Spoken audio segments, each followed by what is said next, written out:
Olá, pessoal! Então, para finalizar essa parte de separação de misturas, vamos a esse vídeo sobre separação das misturas homogêneas.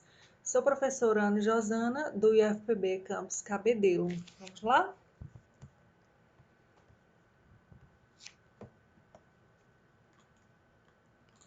Então, nessa aula, nós iremos ver os processos de separação de misturas, das misturas homogêneas, que são a evaporação, destilação simples e fracionada e a cromatografia.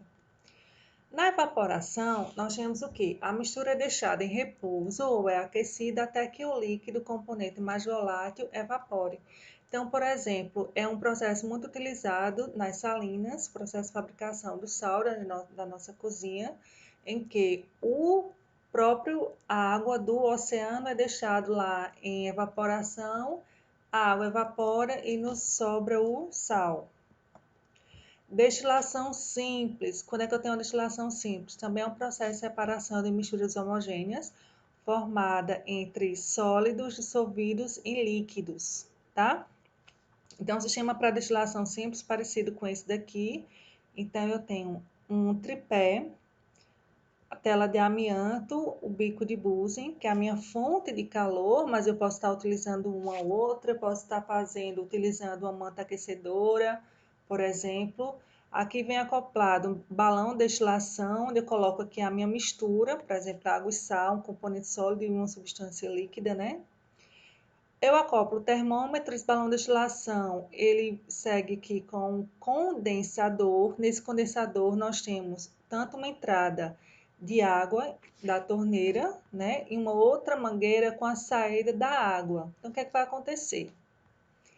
Esse meu sistema ele vai estar aquecendo quando atingir exatamente a temperatura de ebulição do meu solvente, a minha substância na fase líquida, ela vai entrar em ebulição. Os vapores vão sendo arrastados aqui para o interior do condensador, e aí quando ela sofre aquele choque térmico, né, eu tenho o gás aquecido, e quando entra em contato com a água, que a gente está sempre fazendo refrigeração do sistema, ele vai sofrer a condensação. Então, vai passar do estado gasoso, perdão, para o estado líquido, e vai sendo coletado aqui nesse recipiente, que aí, por exemplo, nós temos o Erlenmeyer. E temos a destilação fracionada. A destilação fracionada, por sua vez, ela é utilizada quando a gente precisa separar líquidos miscíveis entre si. Agora, contanto que esses líquidos eles não sejam azeotrópicos, ou seja, que as suas temperaturas de ebulição não sejam iguais, sejam diferentes. E precisa que elas não sejam muito próximas, né, para estar conseguindo separar uma substância da outra. Então, é um sistema muito parecido com o sistema utilizado na destilação simples. Eu também vou ter um balão de destilação aqui sob aquecimento, no caso aqui o bico de Bunsen. Eu vou ter uma coluna de fracionamento. E aí, quando atingir a temperatura da substância que tem a temperatura de ebulição mais baixa, o que é que vai acontecer? Ela vai passar para o estado de vapor, né? E aí ele tem essa coluna de fracionamento, e aí quando entra em contato aqui com o destilador, quando pelo próprio choque térmico, ela vai condensar, passar do estado gasoso para o estado líquido, e é coletado aqui no primeiro recipiente, que é o RMA, e assim sucessivamente, tá? Então, na destilação fracionada, são separados líquidos miscíveis, cujas temperaturas de ebulição não sejam muito próximas. Durante o aquecimento da mistura, é separado inicialmente o líquido de menor temperatura de ebulição, depois o líquido com temperatura de ebulição intermediária e assim sucessivamente até o líquido de maior temperatura de ebulição. A aparelhagem da destilação simples é acoplada uma coluna de fracionamento, justamente porque eu vou estar trabalhando com as duas substâncias líquidas, né? Conhecendo-se a temperatura de ebulição de cada líquido, pode-se saber pela temperatura indicada no termômetro qual deles está sendo destilado. O processo de destilação fracionada é muito utilizado para o processo de fracionamento do petróleo, tá? Para separar os seus componentes. E por fim, a cromatografia. A cromatografia é uma técnica extremamente sensível, uma técnica analítica. Vocês vão estudá-la de forma bem mais aprofundada na disciplina de Química Analítica.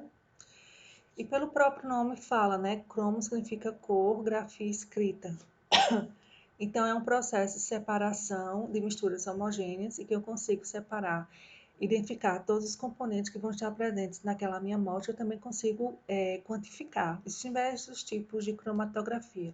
Cromatografia líquida, cromatografia gasosa, enfim, depois vocês vão estudar detalhadamente essas técnicas.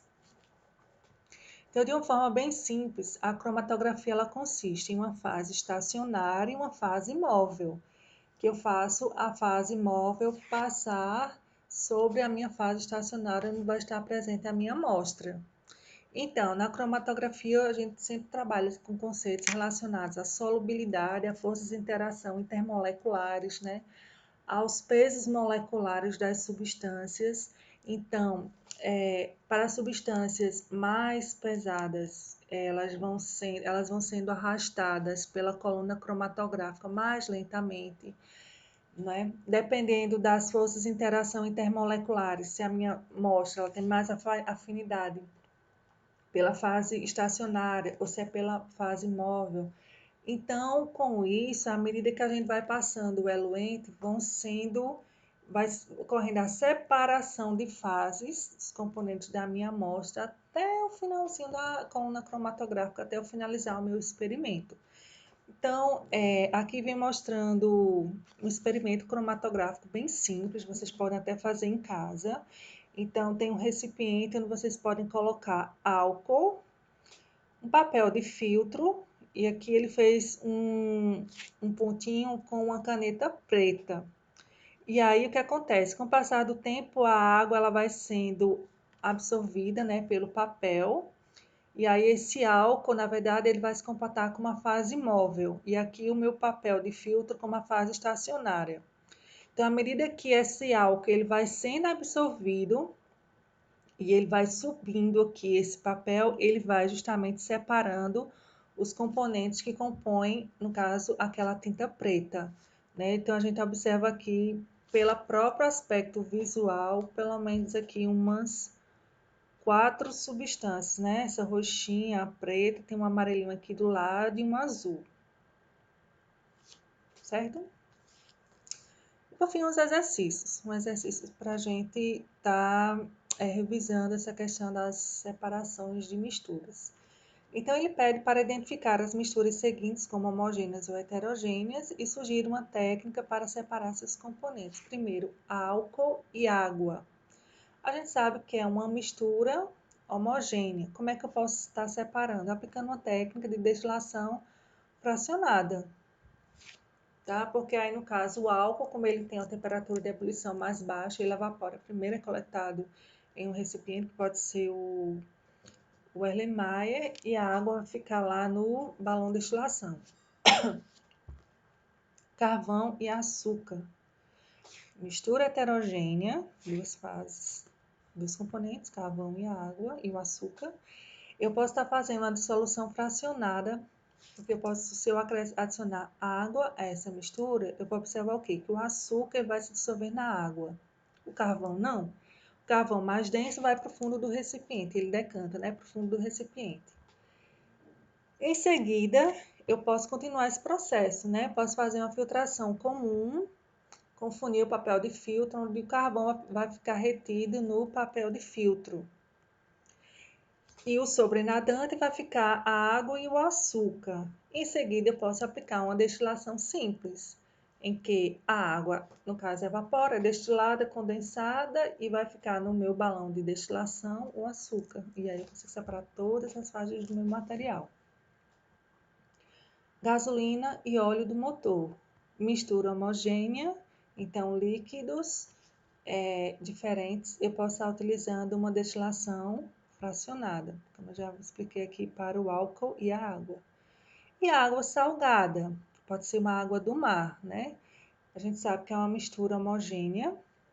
Eu posso estar utilizando uma destilação simples, né? Porque é uma substância sólida dissolvida numa líquida.